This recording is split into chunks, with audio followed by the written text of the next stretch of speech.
the roof will literally come down. Is that your pick? Yeah, he's going to be my number one, actually. I'll reveal it now, yeah. I've got a big soft spot for Chester. I got married there. Not even my wife would let me have a racing team wedding. I love the Strictly Insight information. Got a few rosettes and a few trophies. I mean, what a surprise an Olympian does well at pony riding, right?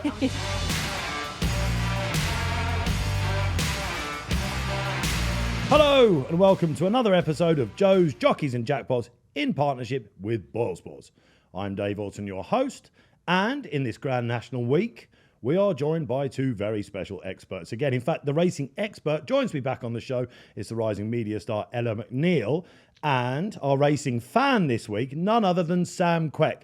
Just happens to be a gold medalist Olympian and all things legendary scouser and a top broadcaster as well. Sam, welcome along. Cheers, mate. That's very kind of you. Yeah, I know. We were thinking about how to actually sort of term you. I couldn't fit it all in the end, really. I'm not complaining. I will take that all day. We're going to find out a lot more about you, and it's a big week for you coming up, of course. Ella, brilliant stuff. You're going up to Aintree? Going up on Wednesday, can't wait. It's honestly, and not because we're just talking about the National, but 3 days at Aintree, I just love it so much. It's always such good crack. You got a bit of family representation in the big one as well, right? Yeah, we've got 2 runners this year, which is so exciting. So, yeah, fingers crossed. Yeah, awesome. And Sam, we're going to see you on the ITV cameras, right? Yes, I'm going to be part of the ITV racing team. I can't wait. I've watched it for many years, and I think they've revolutionised horse racing, actually, to where it needs to be today. So mega excited. It's in my hometown of Liverpool. I've been there many a time. Yes. So hopefully I can get in all the nooks and crannies? Nooks and crannies? We'll take that. Nooks and crannies and just show people how amazing horse racing is and the city of Liverpool. There's nothing like the National, is there, for numbers as well, right? Socially, it just goes to the holy grail, isn't it? Everyone watches it. You can go into deepest, darkest Peru and someone probably knows what the Grand National is, right? I think it's the one day a year that people who may not bet on anything actually have a little flutter. Yeah, still exists, don't they, these people? Yeah, and you're just in the car. If you're in the car, it's the one sporting event you might just turn the radio up to. And then I think it's like 60 million watch it worldwide. Yeah, we're going to get into this later, but you do know a lot about horse racing, right? You're not just sort of a fan. We could nearly call you an expert. No, I'm not an expert. I'm a massive geek for the sport, as in I love it. I love the day out. I love the animals. I love the jockeys. I love the stories. I've been brought up around horse racing. I've owned horses. I still own a horse, and we're now into breeding. All right. So I've just been a mega fan who's been lucky enough to really kind of dive headfirst into it. Sounds like you put so yourself all my in the knowledge hot comes sauce. from that, not like being an expert. All right, brilliant. Okay, well, we're down at the start. Let's get out the gates. Right, this week we're all about the Grand National.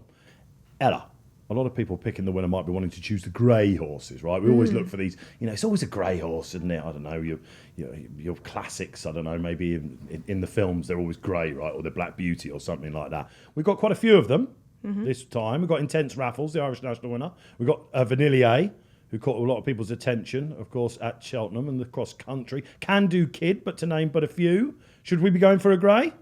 Well, Greys actually don't have the best record on the race. I think only 3 Greys in the whole history of the Grand National have won the race.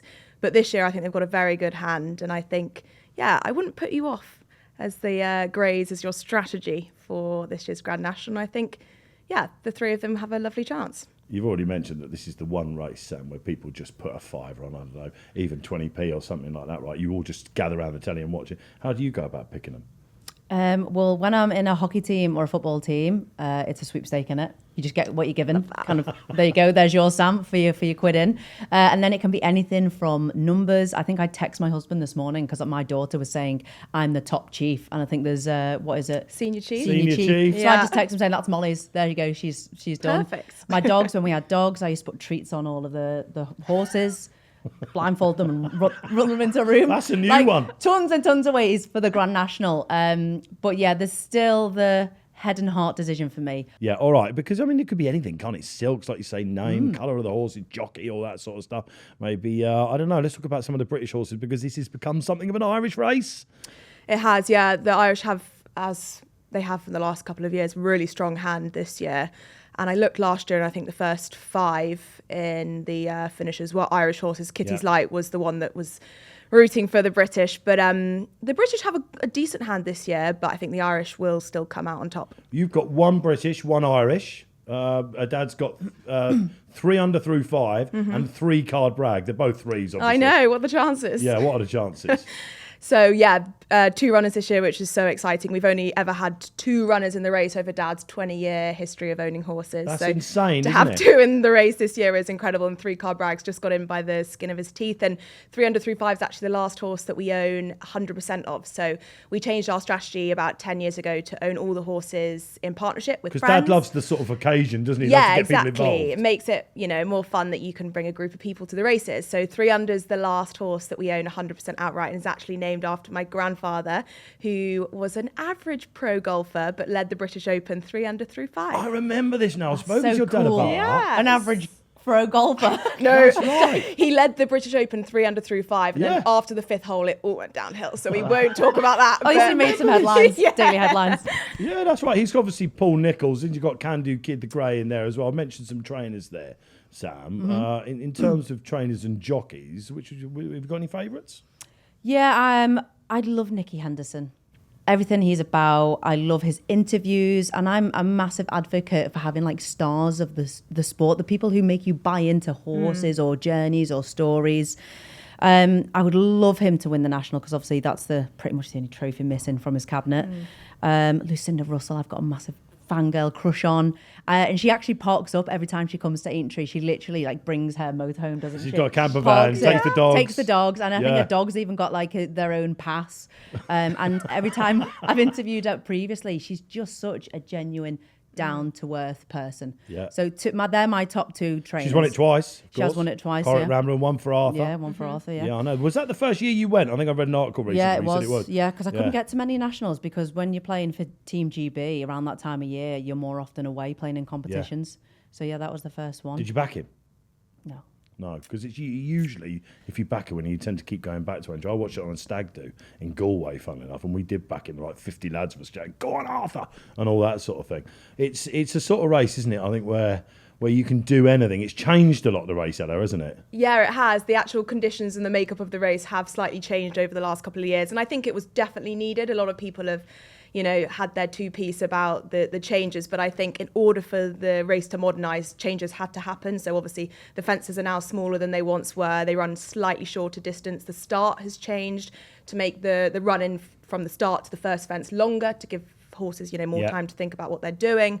And obviously there's less runners now, so 34 runners in the race compared to 40 plus over the years. So I think the changes were definitely needed, and it's, going in the right direction. It's still 4 and a bit miles, right? You need a very special character to do it. Little Tiger Roll, I call him Little Tiger Roll, who was a 2-time winner, he used to brush through the top of them. Perhaps one of the smallest horses physically in the race will be Hewick this year, and Ballsport's very own ambassador. We've been cheering Hewick. He was around about 66. He's nearly favourite now. Do you reckon he's got some semblance of a chance? I mean, that horse is just incredible. The story of Hewick is just unbelievable. And the 800-pound horse now got two Grade 1s to his name. He's won an American Grand National. He's won a Galway Plate. He's won a Bet365 Gold Cup. Good knowledge. And, to now be going in a Grand National, and he's got his ground. He's had a lovely run the last time out, winning with Sharp back on the licence.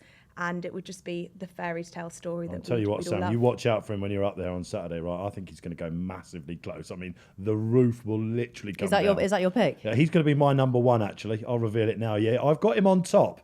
I've sort of had a bit with Ballsports and a few others. Do you think he's going to live up to the pressure? Because they have been building up, haven't they, the past 6 months for this race? You always get public gambles in this race, always. And on Saturday, if you here we are in the middle of the week, just on on the eve of the meeting. If you've not had a bet yet, you're probably going to want to wait till the Saturday, because they'll give you extra places at Ballsports. They'll probably inflate the odds, because like you say, lots and lots can change. I remember one year there was a horse called Definitely Red, trained by Brian Ellison.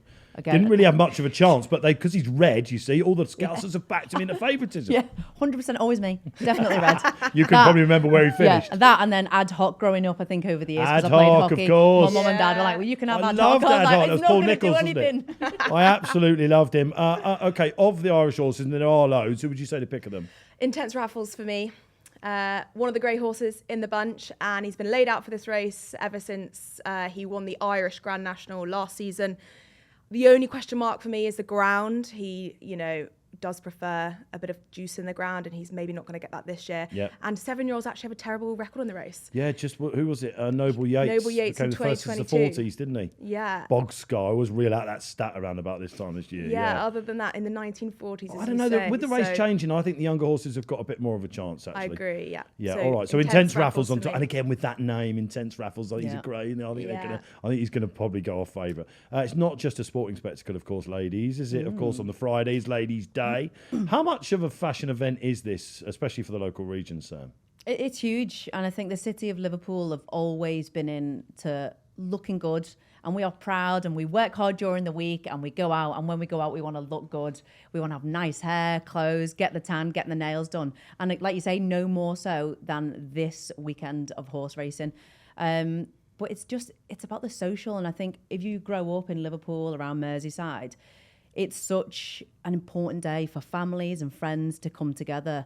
So, yeah, it's just in your blood. And when you get tickets to go, you really want to make the most of it. And with the sun shining now, right, we're going to be seeing some sort of fashion. I can't wait. The city genuinely comes to a standstill. All the cafes, the bars, the restaurants, it's themed around the Grand National.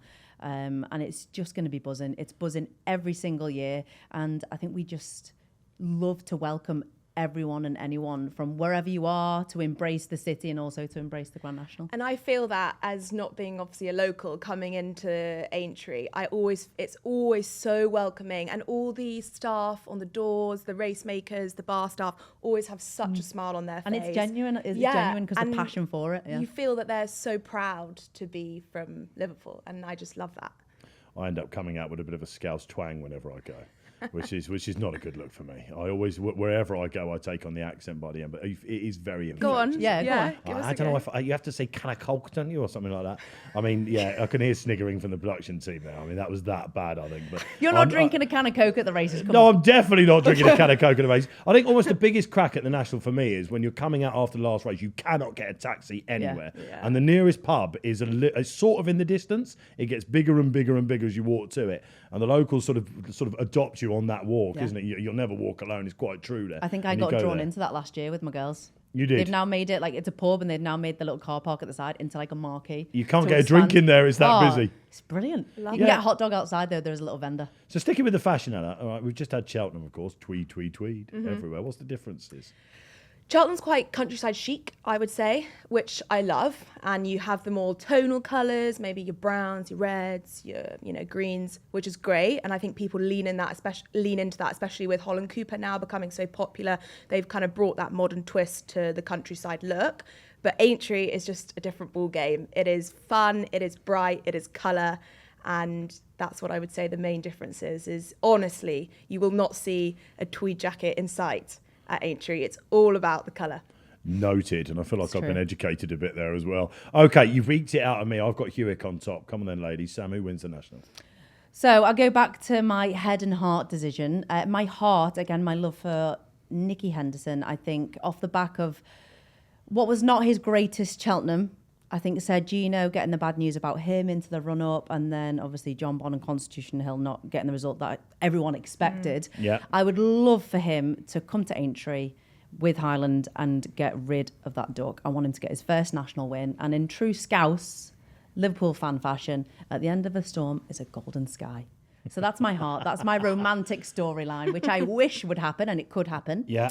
But my head is thinking maybe Vanilla, I think, after the cross country. 2 greys you've put up. 2 greys. Well, you said there's that. loads of greys who We're are all over the greys. Yeah. But the mistake in the cross country at Cheltenham, where literally he went the complete wrong way to recover, because that will have taken a lot out of him to de-accelerate, stop, to then turn to run again. Did you back him in that race? No, I didn't. Because to finish third. So many people screamed about that. If you're not sure what we're talking about, at the cross-country race at Cheltenham, if you can go and have a look at it, he basically goes left when everyone else goes right. And he still flies home to get third. Yeah. Unbelievable. And that, for me, a character of a horse, to come back and fight back, I think it's just deserved that. So you've given us 2, double bubble like it. Ella?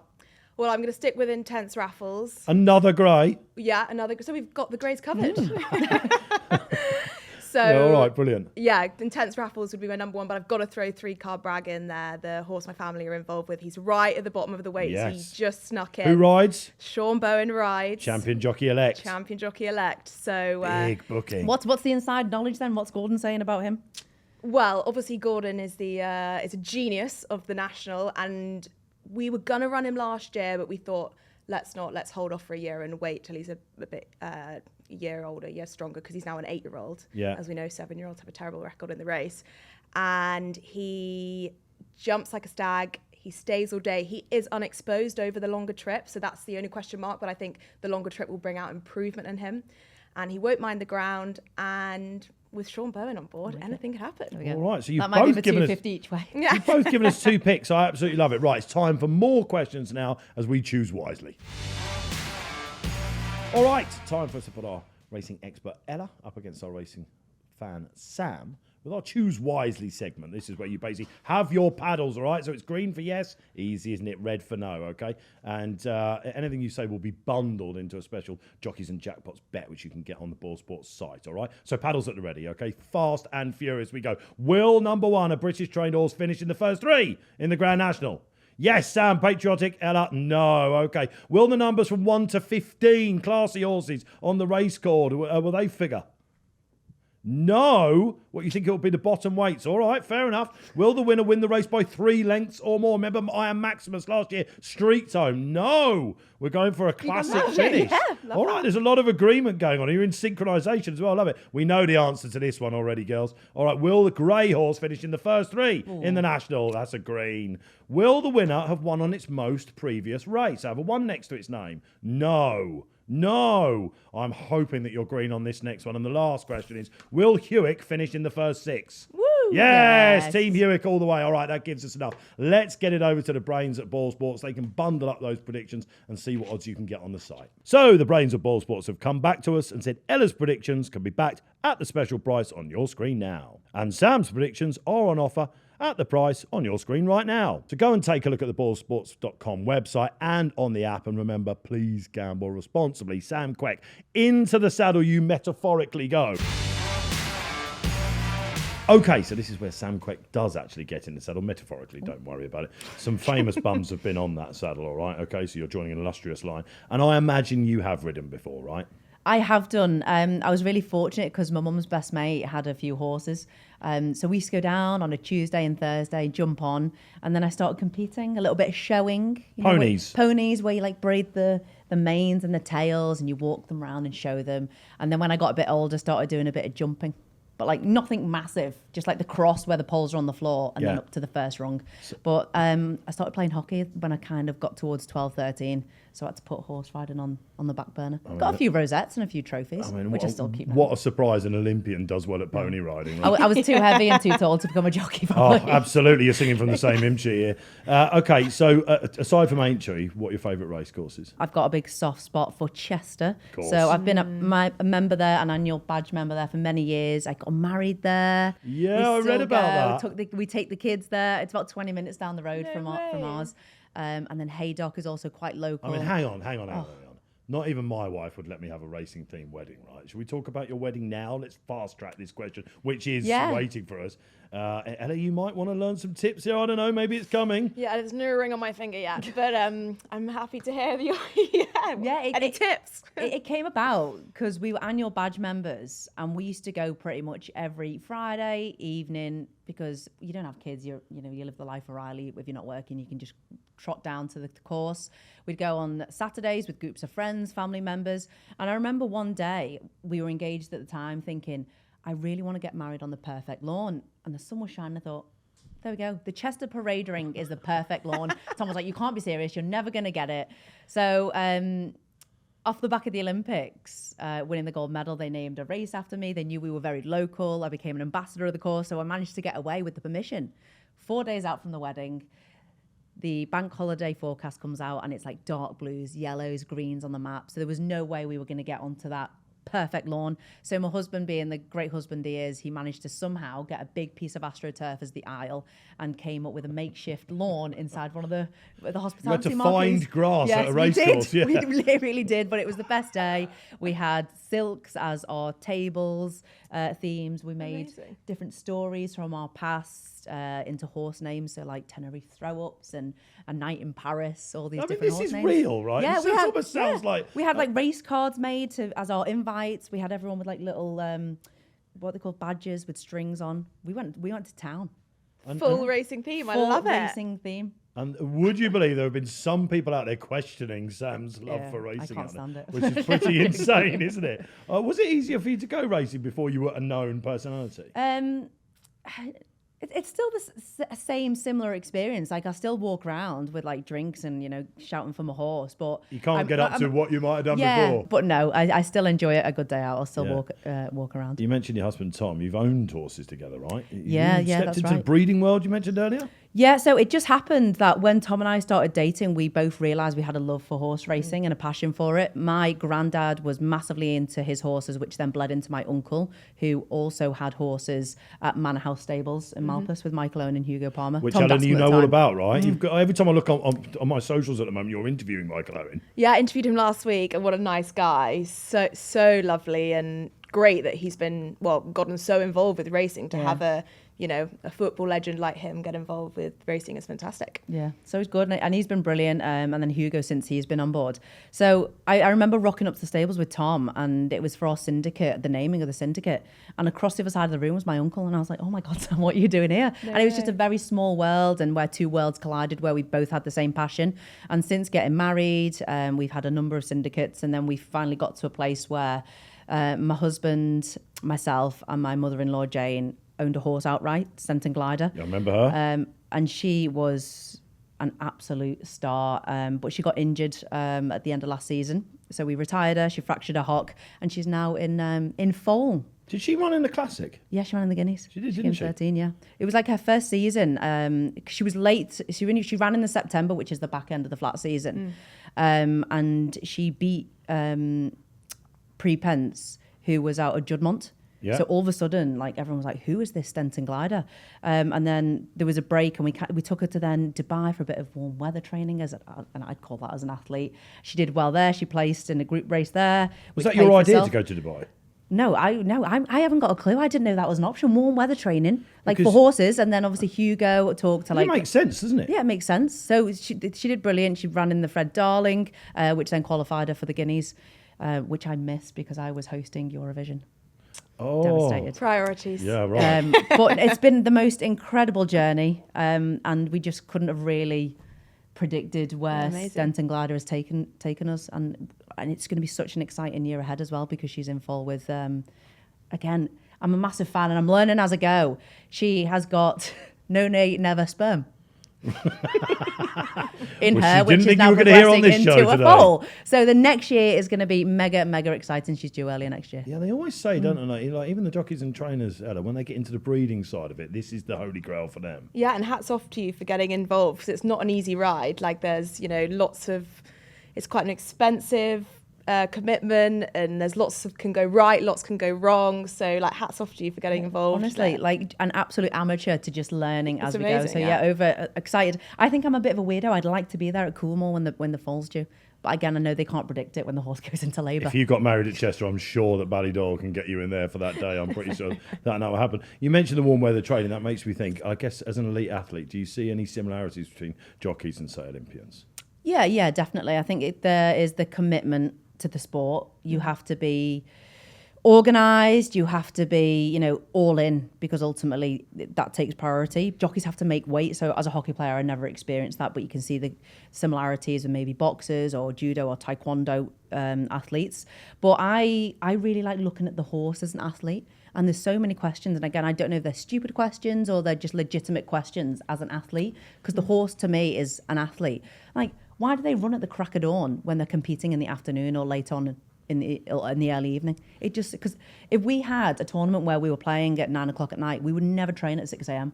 Yeah, okay. And why do they travel like first thing, get a horse up at 2 a.m. to then travel to arrive at 4 a.m. to then sleep, to then rest and then race in the afternoon? It just doesn't make sense. So these are all the things that I probably, peck Michael and Hugo's head in by all these. Well, these this is interesting, isn't it? With Saturday Yeah. in mind, obviously you're going to be part of the ITV team for the 8th Grand National meeting. Luke Harvey was on this show last week. I'm afraid you're going to have to deal with him when you're on the show. But what are you most looking forward to about it?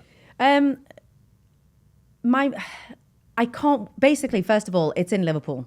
And being involved in horse racing, having the passion, I'm excited to show the people who may not normally go to the races or watch horse racing, who are watching for this, one of the biggest sporting events in the world. All eyes are on Liverpool, what horse racing is about.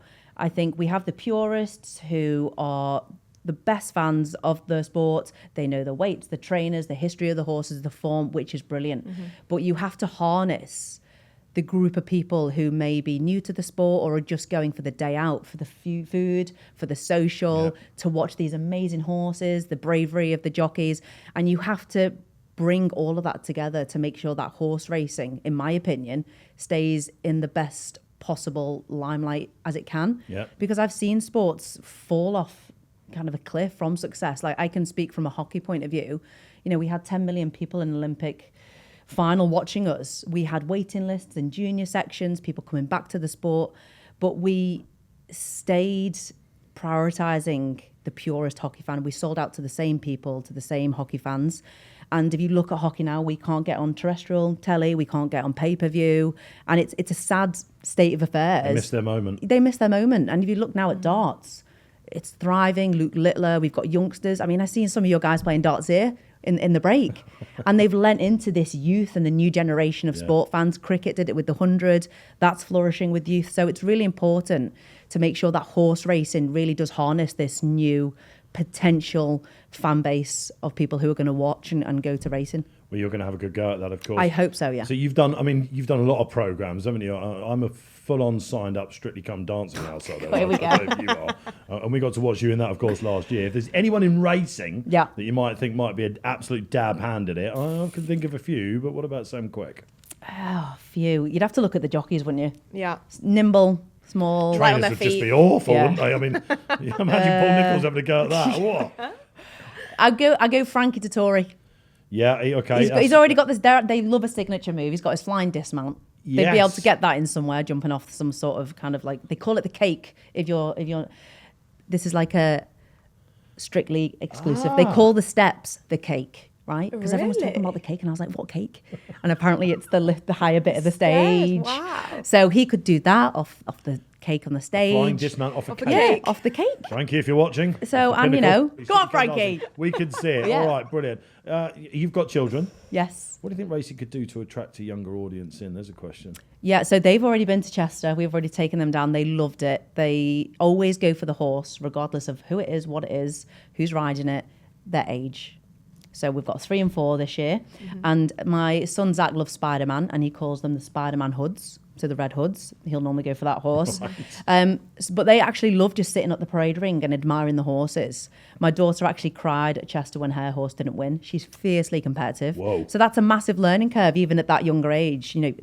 Everything that you might put a bet on. So go for racing. Sweets. Just go racing. And also, so many race courses now, even Haydock, Chester, many Cartmel, they have little fun fairs on the side, like family days. Yeah. So I think horse racing is in a good place. You just need to keep the momentum for the youngsters. Do you know what? I think that is it for In the Saddle.